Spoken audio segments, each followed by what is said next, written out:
Okay, 17 August. Welcome to Weekly Marx. Sorry, there wasn't a session yesterday. It's not like we're trying to make up for it, but we've been looking at generally some general issues. So, for example, the page 4 today and yesterday was about annotations to Marx's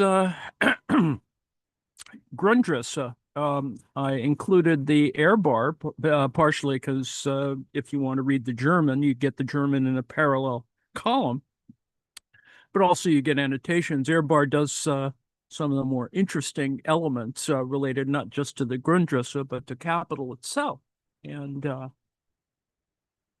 I think it's actually very useful considering the new translation, the 2024 translation for capital. What I'm probably going to do today, and because we have to stop early in order to get to Adnan Hussein's struggle session, which occurs in less than an hour.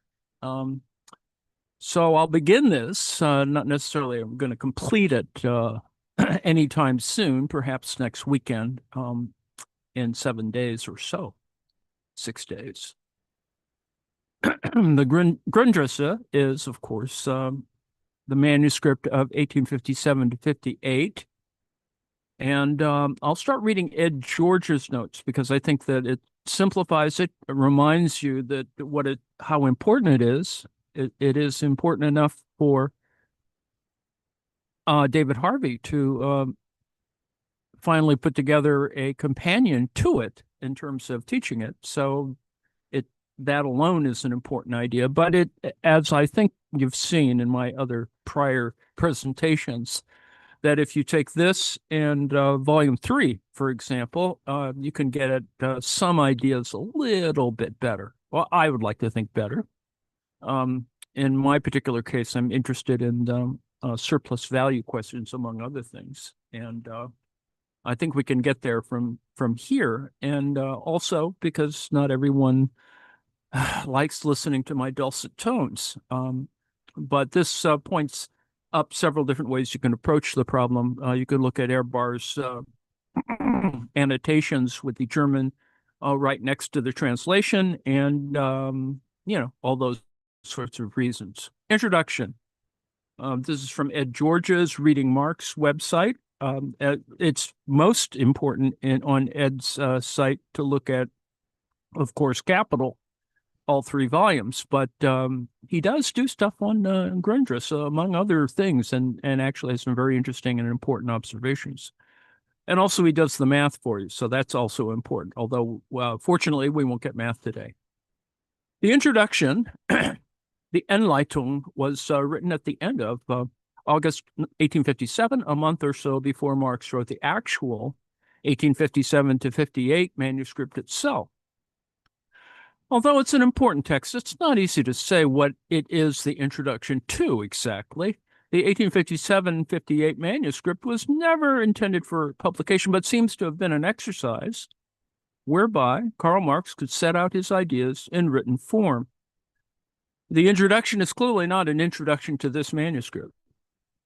When Marx did publish a version of his economic theories, at least in part, in the form of the 1857 contribution to a critique of political economy, he wrote a preface to it, in which he remarked that a general introduction to my work, which I had drafted, is omitted since on further consideration, it seems to me confusing to anticipate results which still have to be substantiated. And the reader who really wishes to follow me will have to decide to advance from the particular to the general. How logically Hegelian. It is generally agreed that the general introduction that Marx refers to in the 1857 preface is the August 1857 introduction, although it's not entirely clear to which specific results Marx's comment makes reference. Number 1, production, consumption, distribution, exchange, circulation. Number one, production. The subject to be discussed, Marx tells us, is material production. Individuals producing in a society. Hence, the socially determined production by individuals is, of course, the point of departure. Now, while it is evident that production is carried out by individuals, Marx points out that production is always carried out by individuals in society. That is, that they're organized. The isolated individuals that feature, for example, in the depiction of early societies in the writings of Smith and Ricardo, that is, the individual and isolated hunter and fisherman, are the product of the 18th century fashion for Robinsonades. Unlike or like lemonades, there's lots of collected stories on the idea of a Robinson Crusoe. But this vision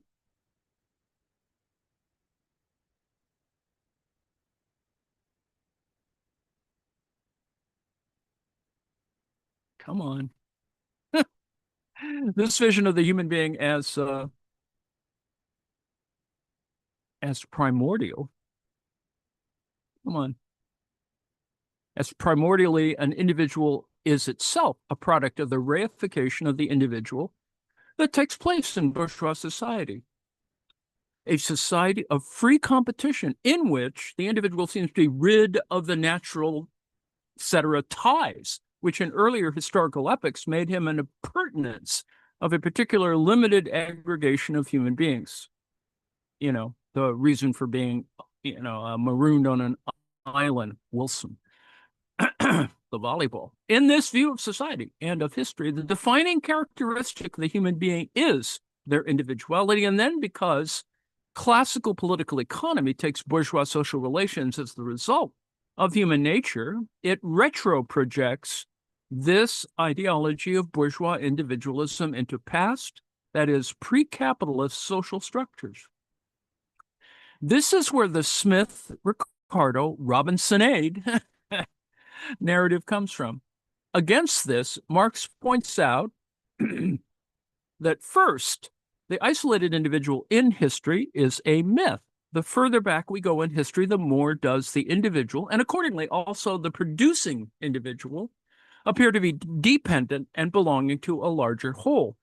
But in addition to this, the bourgeois individual is also a myth. It's no less the case that bourgeois individuals produce within a larger whole than any other individual. What is unwarrantedly retro-projected back into history by the political economists is not a false reading of pre-bourgeois societies, but a false reading just of the bourgeois one.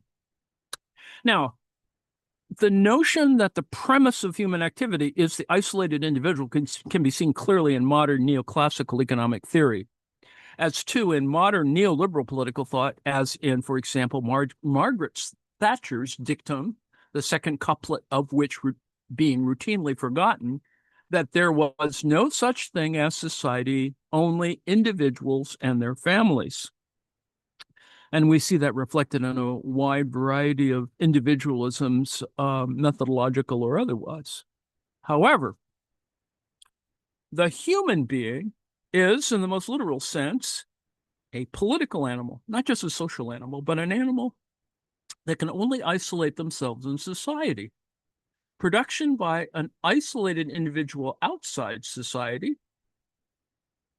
is just as preposterous as the development of language without individuals who live together and speak to one another. Eventually communication has to occur. Hence, production is always production within a given social configuration, production at a definite stage of social development, production by social individuals. All production in all social epochs has determinate features common to it. Production in general, in this sense, is an abstraction, but it is a reasonable abstraction. It is reasonable in that it emphasizes and defines the common aspects and thus spares us the need of repetition. Thus, reasonable here, I mean to take sensible. I take to mean sensible or useful in the sense that it helps us to understand by illuminating something. Those determinations that all epochs of production have in common are those that in their absence would make production itself unthinkable. but failure to distinguish what is common to all manifestations of production and what is specific to certain epochs, that is, the bourgeois epoch in the case in hand, is what leads the political economists to claim the transhistorical nature of present-day determinations. Why doesn't everybody speak English? Why doesn't, everybody blah, blah, blah. Marx says at this point that in order to speak of production, we must either trace the historical process of development in its various phases, or else declare at the very beginning that we're dealing with one particular historical epoch, for example, with the modern bourgeois production, which is indeed our real subject matter. Now, what he is saying here, we might do either one of these two options, that is, trace the historical development of production, or investigate one specific historical period. But we cannot simultaneously do both. We just cannot take the historically common features of production and imagine they individuate a given historically specific period. Neither can we take the individuating features of a given period and take them as common features of production in different historical periods.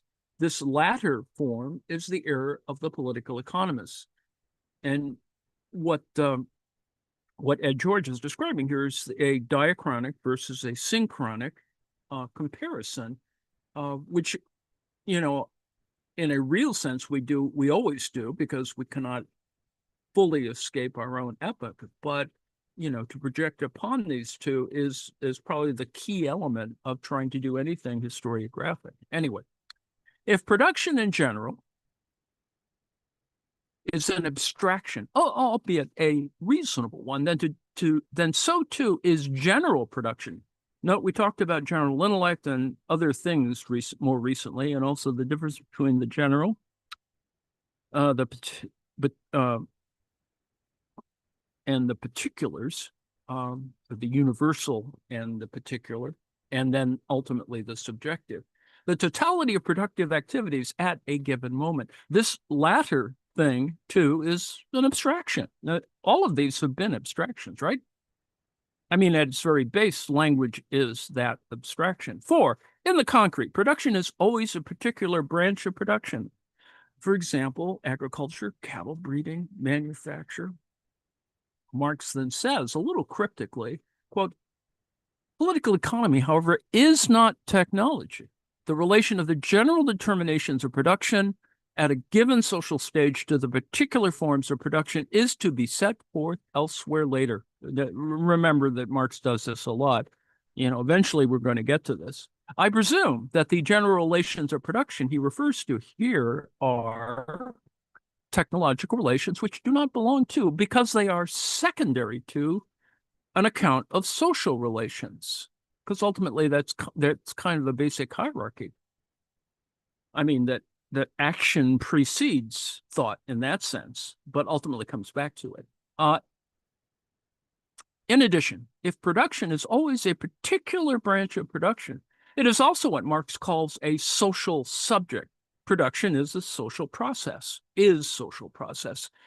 i.e., it is far more than the sort of black box combination of inputs that sits at the heart of neoclassical economics. Remember, we made this contrast before in numerous things that we've looked at before, the difference between the neoclassical and the heterodox, for example. Neoclassical economics, or on which much of Straussian economic theory is based, Marx again signals that he will return to this point.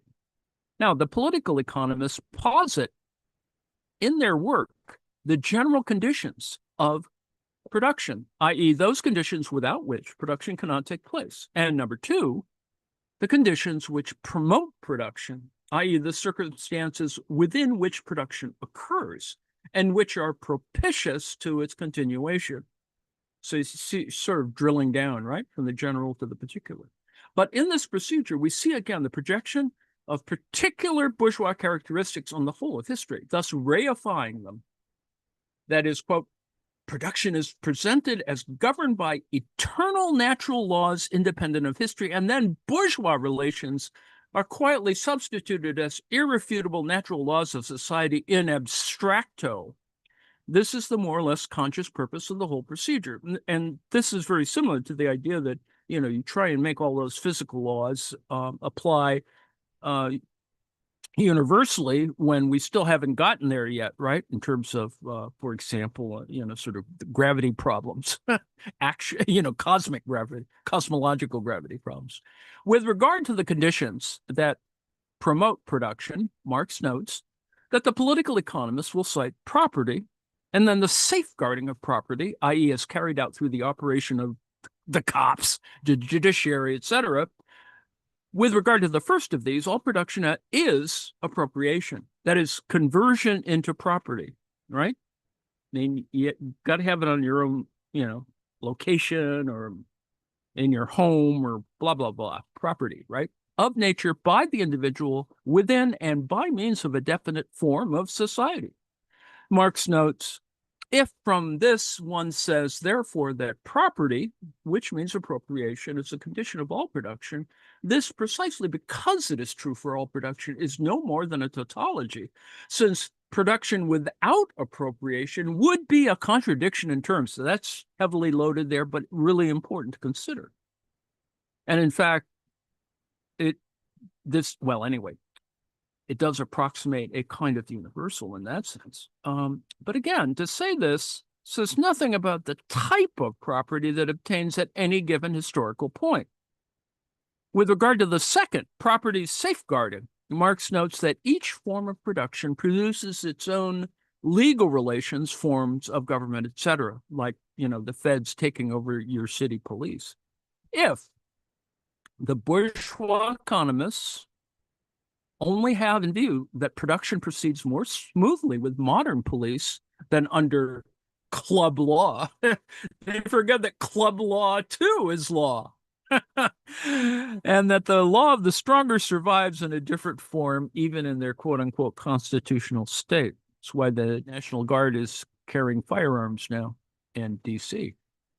Marx now summarizes what he said in this part of the text. Quote, there are determinations which are common to all stages of production and are fixed by reasoning as general, the so-called general conditions of all production, however, are nothing but these abstract moments which do not define any of the actual historical stages of production. Okay, section 2, the general relation of production to distribution, exchange, and consumption. The obvious categories, that is in general, notes Marx, are these. Firstly, in production, members of society appropriate, that is, they produce or they fashion, assemble, put together natural products in accordance with human needs. Number 2, distribution determines the proportion in which the individual shares in these products. Number 3, exchange supplies him, the aforementioned individual, with the particular products into which he wants to convert the portion accruing to him through distribution. You put your name on it, right? And number 4, in consumption, the products become objects of use, right? Use value, of appropriation by individuals. In other words, quote, production creates articles according to needs. Distribution allocates them according to social laws. Exchange, in its turn, distributes what has already been allocated according to the individual needs. And finally, in consumption, the product drops out of this social movement because it becomes the direct object and servant of an individual need which its use satisfies. Right tool, right job. Understood like this, production, distribution, exchange, and consumption appear as a regular syllogism, right? It's a logical set of, kind of arguments. Quote, production thus appears as the point of departure. Consumption is the final point. Distribution and exchange as the middle, which has a dual aspect since distribution is determined as actuated by society and exchange is actuated by individuals. You see, there's 3 things, although 2 departments. So you have department 1, production, right? Production, department 2, which is kind of consumption. And then between the two, The middle is distribution and exchange. You could look at it that way, among many other ways. Production represents the general, distribution and exchange, the particular, and consumption, the individual case. Remember, we talked about Hegel's logic, right? The general, the particular, and the subjectivity, the individual case. So production, this is Marx. Production represents the general, distribution and exchange, the particular, and consumption, the individual case, which sums up the whole. Now, let us step aside from the text for a moment to look at what a syllogism is and what Marx means here by defining one in this way. Now, a syllogism is a logical figure in which a conclusion follows deductively from a set, that is, two, in its classical Aristotelian form of premises. For example, pretty standard informal then to formal logic. Socrates is human, humans are mortal, Socrates therefore is mortal. That Socrates is mortal flows logically, deductively from the preceding two premises. Now, the classical syllogism consists of three statements, two premises and a conclusion, and three terms, that is, a major term, a minor term, and a middle term. The conclusion pairs the minor term, that is the subject of the verb, and the major term, the predicate, the object of the verb. The middle term only appears in the two premises and never in the conclusion. The premise in which the major term occurs, along with the middle term, is called the major premise, right? So you have a term and a premise, and with the minor term, the minor premise. So you have a major and minor premises, premise, and a conclusion. In the example above, the minor term is Socrates. The major term is mortal. That is, Socrates is human, humans are mortal, Socrates is mortal. Humans is the middle term. Socrates is human is the minor premise, and humans are mortal is the major premise. Now, in his logic, Hegel discussed what he called the qualitative syllogism at length. There are two ideas of his in here that are important to our interpretations of what Marx has just said in this introduction of the Grundrisse. First, any phenomena which we are presented with, any object of knowledge, will consist of these moments of generality, particularity, and singularity. Remember, I mentioned this briefly before, and we've looked at some synonyms for these ideas: generality, particularity, and singularity. Second, any proposition, that is, any statement about something that exists in the world can be taken as the concluding proposition of a syllogism. So let's look at these two ideas in more detail. First, take Socrates. Socrates is a singularity, or he is or was an individual, but an individual what? Well, he was a human being. And although all human beings may be differentiated among ourselves by what makes us different, we all share characteristics generally in common, which collectively one might say constitute our humanness. We are, you, me, and Socrates, all individual members of a species. Species here understood in the philosophical rather than the biological sense, although you can see how eugenics and racism and other things are built, in terms of differentiating these matters. Anyway, focusing on the species, we see what we have in common. Focusing on the individual, we see what makes us different. But the species of human being also shares characteristics with other non-human things, primates, etc. We are mortal, we croak, we die. So are cats and trees. Humans, cats, and trees, and a very long, etc., are individual members of a higher level species, a genus of mortal things. Now here, the individuals, you, me, Socrates, represent that singularity. The different species, humans, cats, and trees, the particularity, right? There's a slightly more generalized version of you, me, and Socrates. And the genus of mortal things is the generality. So remember these three terms. We looked at them before: the generality, the particularity, and the singularity. So we might picture it like this.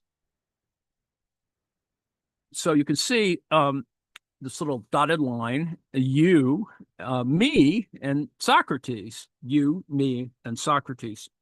That is, the self, the other, and some third person, third thing. And humans can talk this way. We can differentiate these matters without going through a lot of behavioral stuff usually. And so there's this bigger thing, general thing called mortal things. And, if you have cats and trees, plants, whatever, all these things are mortal. And you could argue that a lot more thinking goes on, or communication or whatever goes on among these things, including trees. Trees do communicate.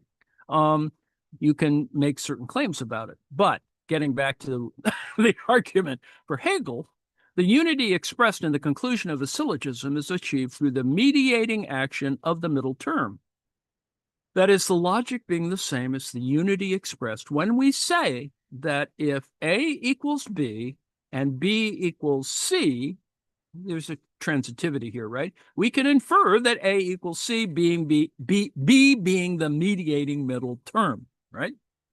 When Hegel classifies syllogisms in the logic, he does so by citing them in the order minor term, middle term, major term, which is a kind of reversal, right, of the general particular singular. Thus, in the example above, where Socrates is our minor term, the subject of the conclusion, mortal beings being the major term, the predicate of the conclusion, and the class of human beings being the middle term, given that these terms are respectively singularity, generality, and particularity, Hegel would cite this syllogistic structure as singularity dash particularity dash generality, or SPG. Now, this schema of singularity, particularity, and generality is naturally endlessly recurring. I am the singularity with regard to the particularity of the thing called human and the generality of mortal things in the example above. But I am also the particularity, as are you, the subject with whom I am talking right now, with regard to the fact that my body is, as is yours, made up of individual cells. And if we classify the cells of which I am made of, skin cells, brain cells, bone cells, etc., I'm also the generality, right, the genus. In this way, any given thing, any given object of knowledge exists within a triadic system, that is a syllogism of SPG, singularity, particularity, and generality. But any given thing can also occupy any of the three positions of SPG of any other triadic syllogistic system we might wish to construct around it. Now, this is the sense in which Marx, in the previous section, contrasted production in general, configured by the determinate features common to production in all historical epochs. We're making widgets, right? You could make widgets in the medieval period. It would take, if you took a modern widget, sometime it would be nearly impossible to do that. Kind of like getting a proper gasoline for the DeLorean in Back to the Future 3, for example. All right. Well, anyway, they're configured by the determinate features common to production in all historical epochs, general production, the totality of productive activity at a given moment, and production as a given branch of production, right? Agriculture, cattle breeding, manufacture, the same term, that is production, functioning respectively as a generality, as a particularity, and singularity. And another example of this is language, that you produce language, right? But it takes on different instrumentations depending on if you write it, if you speak it, if you both speak and write it, if you transmit it, if you receive it differently, etc. This brings us on to the second idea, that any proposition, any statement that X is Y, could itself be interpreted as the conclusion of a syllogism. Now, given that the premises of a syllogism are themselves propositions, each may therefore be taken as the conclusion of another logically prior syllogistic step. So there's this all continuing chain of activity. For example, in the above cited syllogism, Socrates is mortal, is the conclusion of the two premises: humans are mortal, Socrates is human. But we can take the first of these, that is, humans are mortal, as the conclusion of a prior syllogism. You can see, right? There was something prior to. If we do, then human is our minor term, that is the subject of the conclusion, and mortal is the major term, the predicate. But human is the particularity in the original syllogism, and mortal, the generality. So you have some switching going on, right?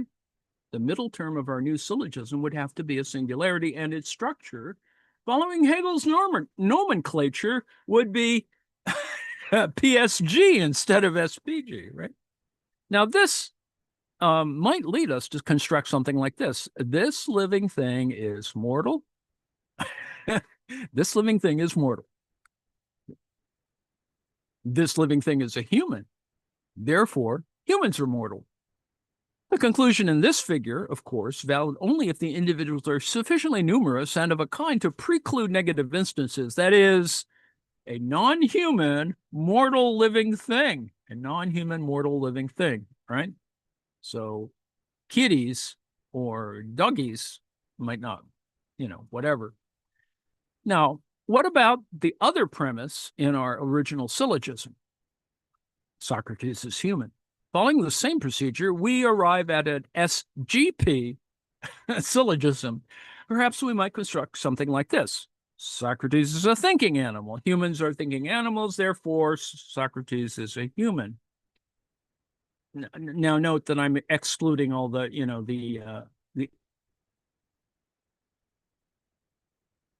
the problematic version of this. This syllogism is now only valid if it can be stipulated that the defining characteristic of the particularity, that is, the class of human beings, is exclusive to it and constitutive of the generality, that is, humans are, thinking animals.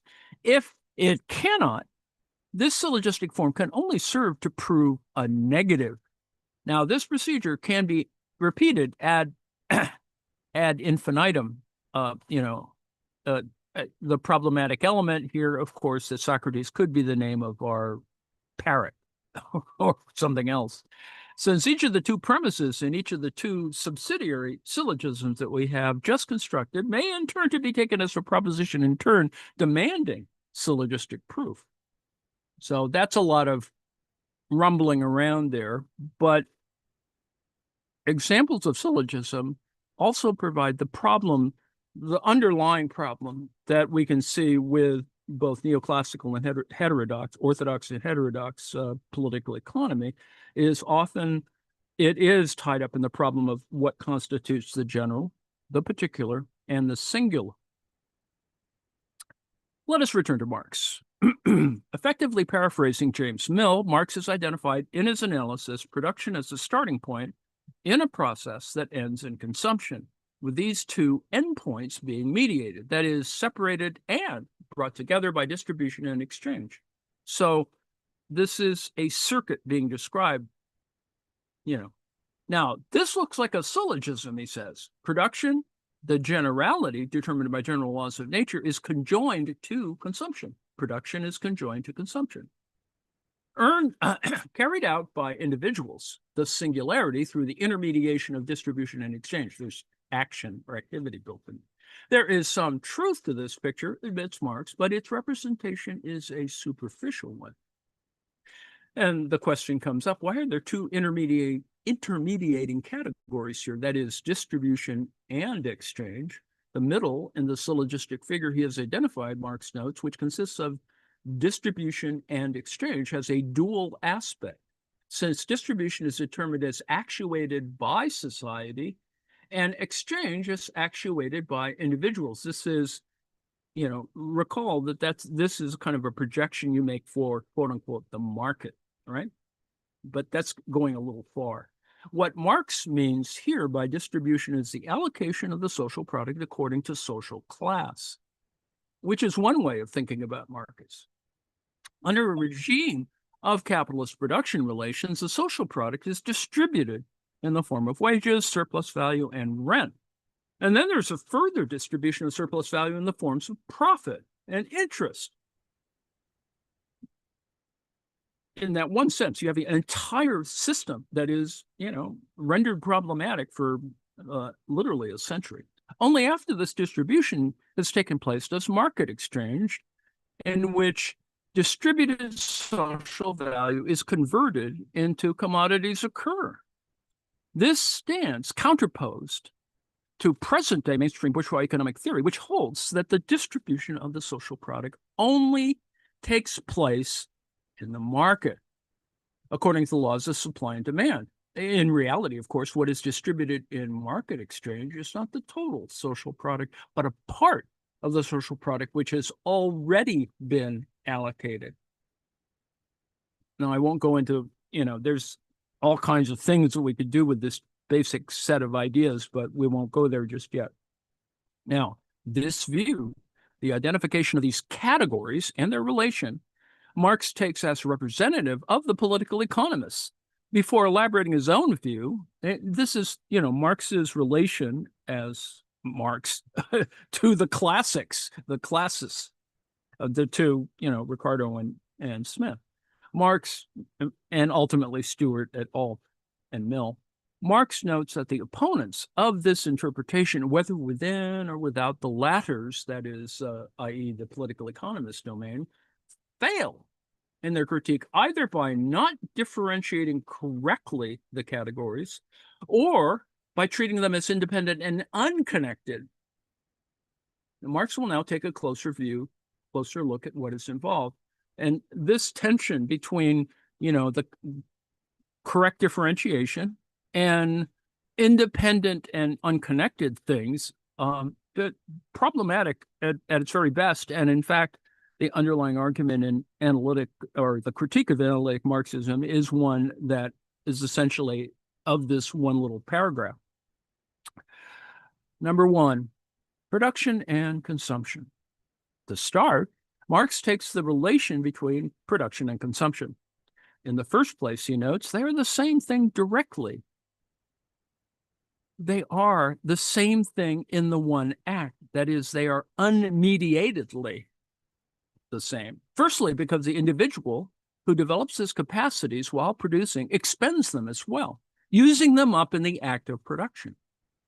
Secondly, because means of production are used and expended and broken down into the basic elements, and raw material, which does not retain its natural form and condition, is also consumed. Remember, you can think about the linen and the coats again.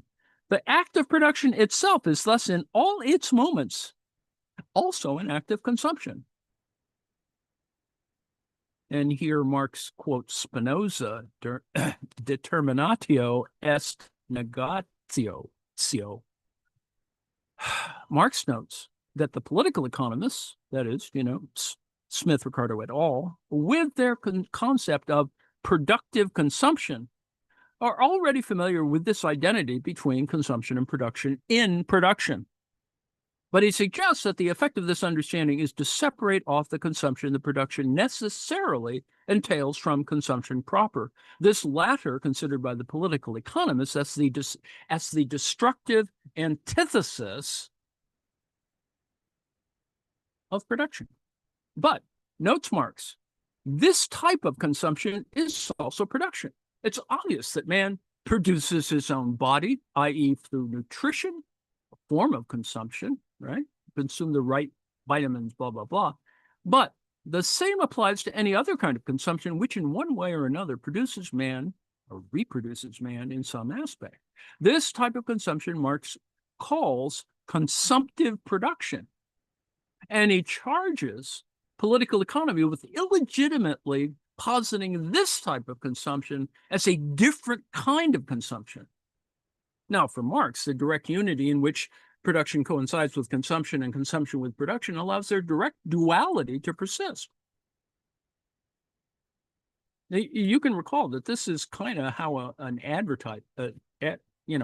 works, an advertisement works. Despite this identity, or perhaps identities, Marx still insists that there is a mediating moment between consumption and production, for each provides the reason for the other to exist. Production mediates consumption, for which it provides the material. Consumption without production would have no object. But consumption also mediates production by providing for the products the subject for whom they are products. Now, Marx now explores the claim that consumption creates production. It does so in two ways, he says. First, in that only through consumption does a product become a real product. Only consumption that, by dissolving the product, gives it the finishing stroke. For production is a product not merely as objectified activity, but only as an object for the active subject. It's like going to a restaurant, right? And you seeing the food on the menu and, seeing it in the Michelin Guide or whatever is not quite the same thing. Second, the second way, consumption creates the need for new production.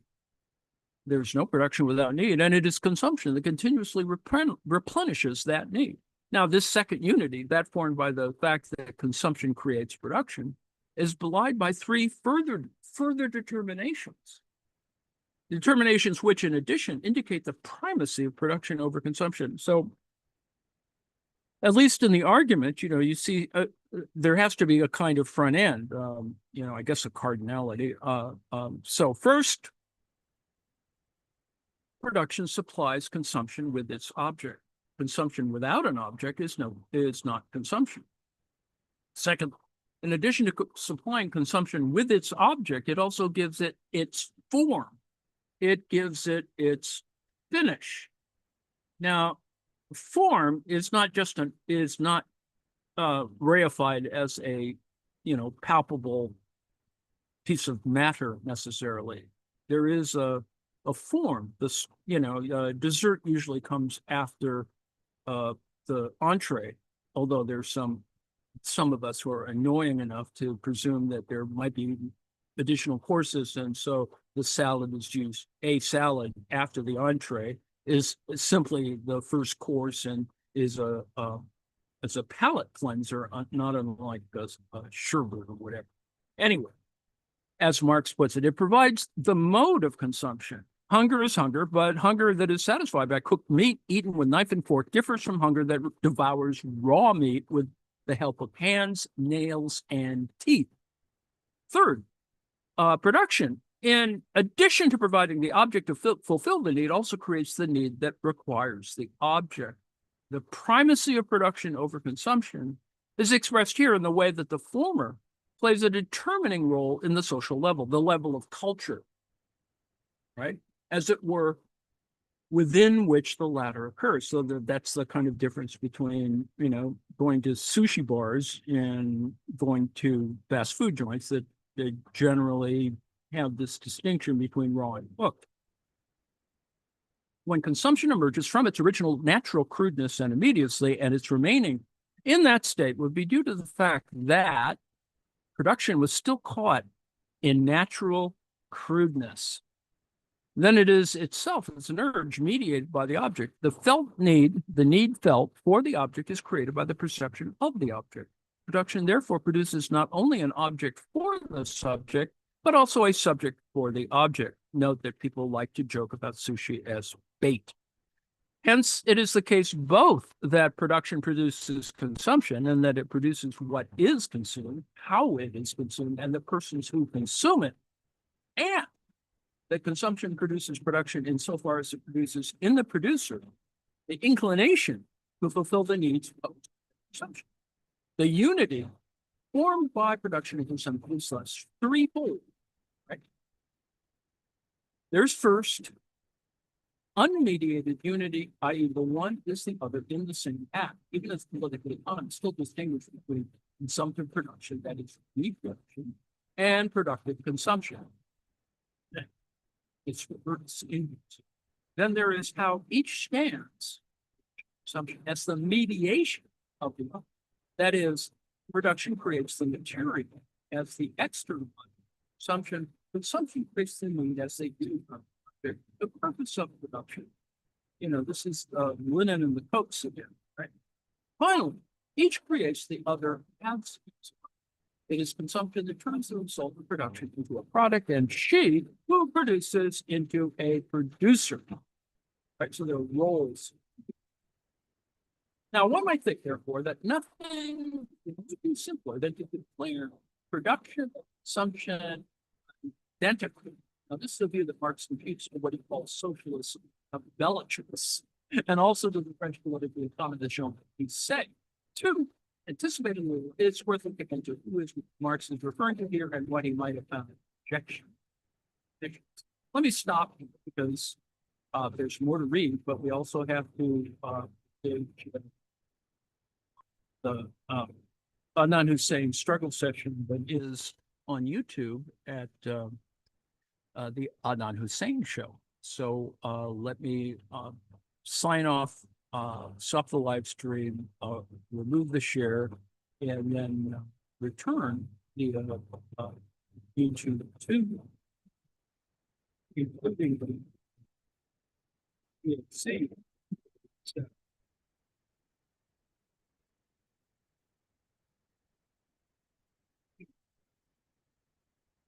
Let me thank you for your attention. I hope you will take a little look at what's going on. This is an Ed George's notes, where he's trying to identify the kind of underlying logic. It's a Hegelian logic that I think for some people it's not fully identified within the context of the Grundrisse or ignored because there are other Hegelian things you want to look at. This is an important idea. Certainly lost on some people's singular or early reading of the text. So let's go back to the meeting and take out the live share.